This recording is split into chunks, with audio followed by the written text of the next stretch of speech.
श्री स्वामी समर्थ, श्री गुरुदेव दत्त. श्री स्वामी समर्थ अष्टक. हे स्वामी समर्थ अष्टक स्वामी कृपेसाठी आणि इच्छापूर्तीसाठी रोज नियमित ऐका. स्वामी समर्थ अष्टक पठन केल्याने सर्व मनोकामना पूर्ण होतात आणि स्वामींची कृपा होते. तर ऐका स्वामी समर्थ अष्टक.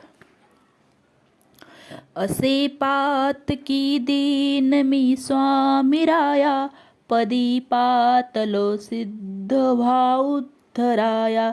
नसे अन्य त्राता जगिया दिनाला, समर्था तुझ्या विन प्रार्थू कुणाला. मला मायन बापन आप्त बंधू, सखा सोयरा सर्व तू दीन बंधू. तुझा मात्र आधार या लेकराला, समर्था